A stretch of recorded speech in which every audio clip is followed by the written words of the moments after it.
manusia itu sebenarnya iya ya, aku ngomongnya angel lah. Wis tak blakok ae ya. Nggih, monggo. Aslinya manusia hidup itu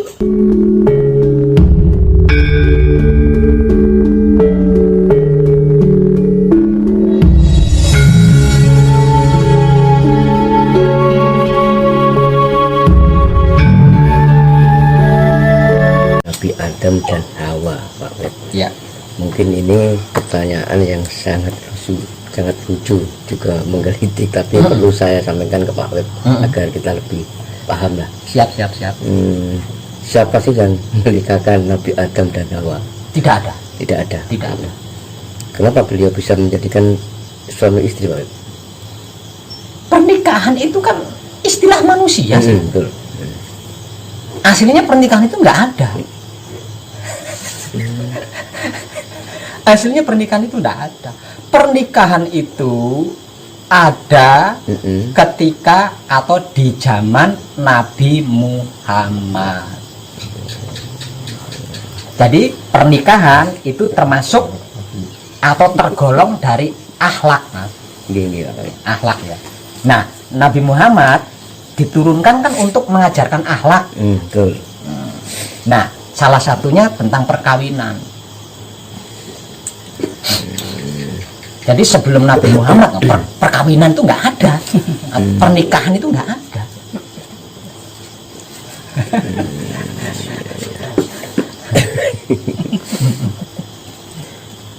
Ini terkait dengan kehidupan manusia. Ya. Kan ada beberapa tahapan bahkan cara agar kita ini bisa dekat dengan Tuhan. Ada salah satu ajaran yang agama bahwa ada 5 rukun iman, rukun Islam yang harus wajib kita lakukan, harus ketika sholat, zakat dan lain sebagainya. Jadi nanti kalau kita bisa memenuhi kelima tahapan ini, maka kita akan lebih dekat dengan Tuhan. Bagaimana ketika manusia itu tidak sembahyang tapi berbuat baik? Saya rasa lebih dekat manusia yang tidak sembahyang namun berbuat baik daripada manusia yang sembahyang tapi anti baik.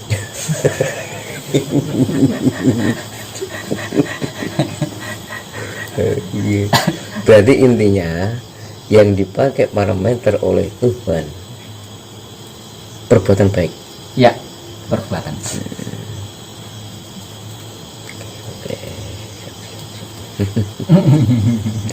Nah, tentang kesabaran, Pak Wet. Sebagai manusia kita kan tidak lepas dari ujian, masalah. Dari bahkan tiap hari kan kita dihadapkan dengan problem sangat banyak. Bagaimana cara kita ini untuk melatih kesabaran? Sesungguhnya kesabaran itu kan ada sejak awal sebenarnya. Jadi tidak perlu dilatih. Aslinya kesadaran itu ada dan nggak perlu diapa-apain. Jadi ketika kita menghadapi suatu masalah, kita hanya butuh kesadaran, bukan kesabaran. Kalau kesadaran kita aktif, sudah pasti sabar. Nah, kalau kesadarannya tidak aktif, Allah.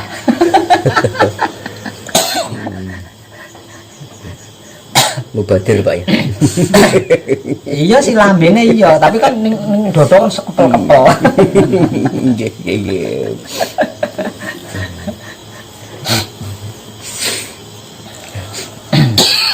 Setiap manusia itu kan mempunyai keinginan dan cita-cita yang harus terwujud, dan ini dibutuhkan suatu tekad sebagai landasan agar cita-cita kita ini terwujud.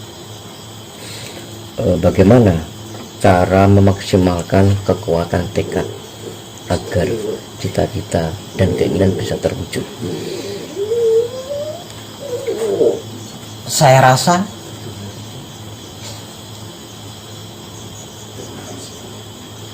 kalau bukan dengan ilmu nenek moyang kita, Artinya kita tidak tahu kitab ada makna, tidak tahu kitab Lahul Mahfud kan.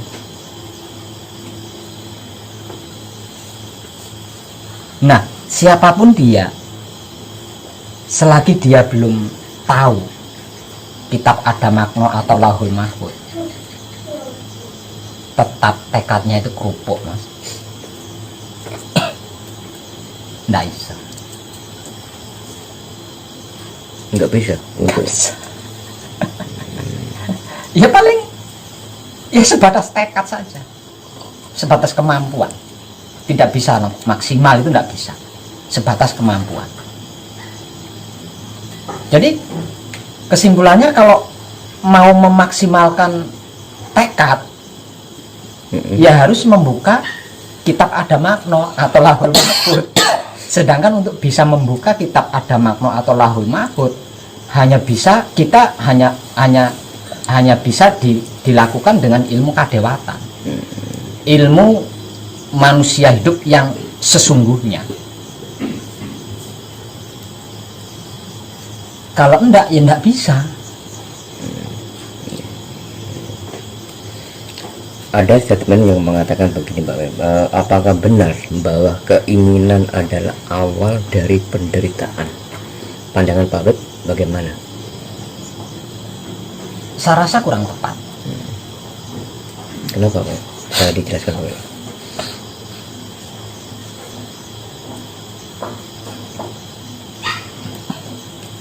Yang tepat itu kembali ke kesadaran. Jadi menderita atau bahagia, susah atau senang, tentram atau semrawut, itu awalnya dari kesadaran, Mas. Dari kesadaran.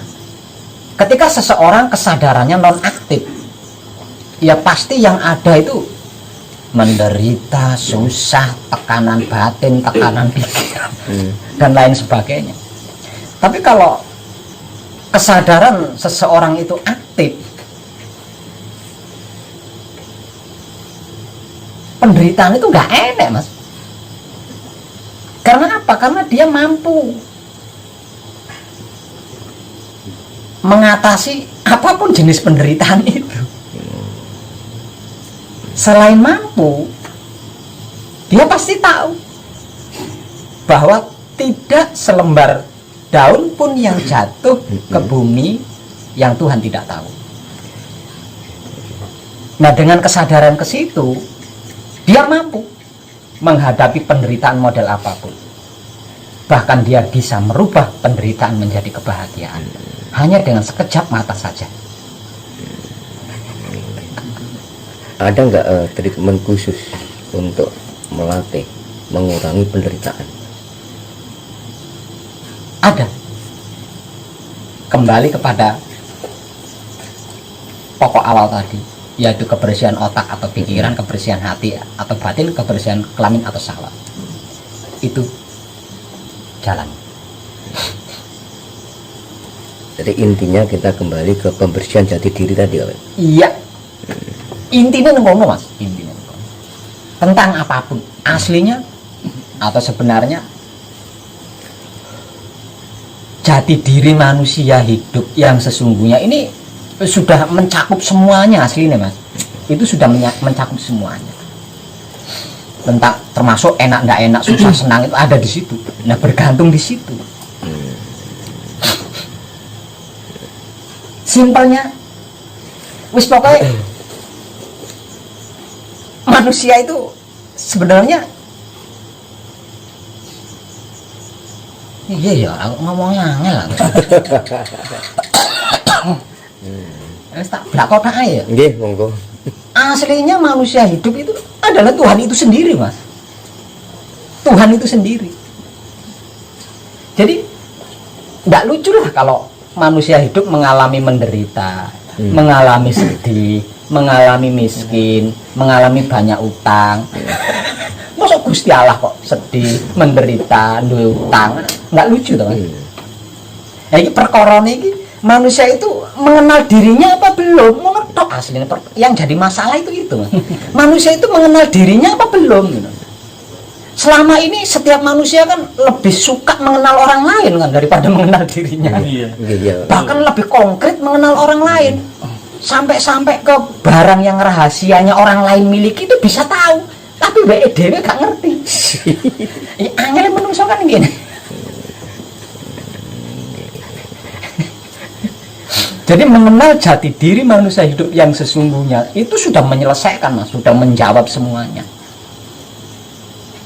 Dan semuanya tercakup di situ.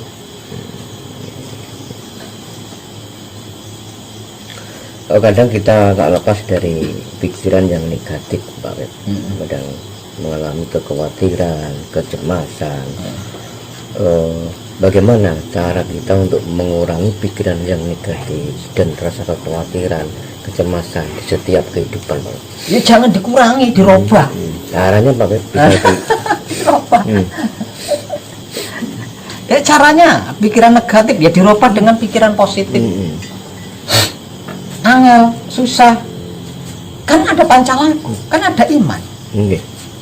Nah caranya adalah pancalaku atau iman. Tidak ada cara yang lebih baik selain wahyu pancalaku atau iman untuk menyempurnakan pikiran-pikiran negatif, pikiran jelek, pikiran buruk. Apakah kalau manusia sudah mengenal wahyu pancagaib atau sedulur papat kalimo pancer, sudah bisa menunggal dengan Tuhan? Belum tentu. Belum tentu. Iya. Alasannya kenapa, Pak?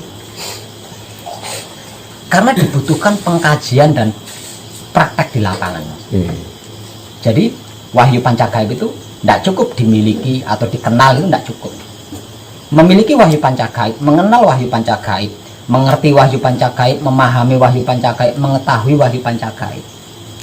Kalau prakteknya nggak ada, nggak bisa.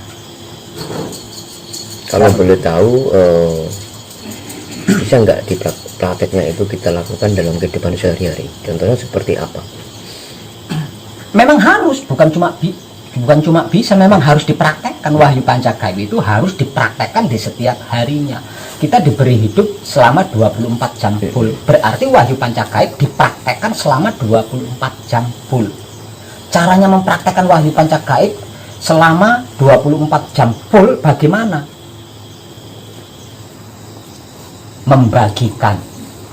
Membagikan kesadaran rasa cinta kasih sayang wahyu pancagaib kepada apapun, siapapun, dimanapun, hingga sampai kapanpun. Itu caranya. Cara prakteknya itu seperti itu.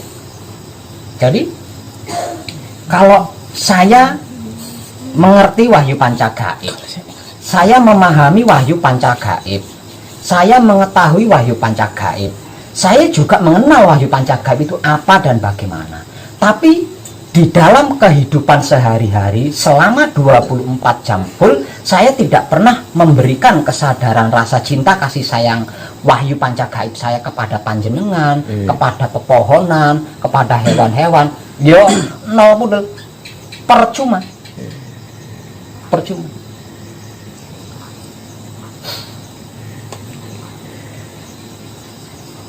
Dari tubuh, wadah pikiran dan perasaan yang disebut aku itu yang mana, Pak?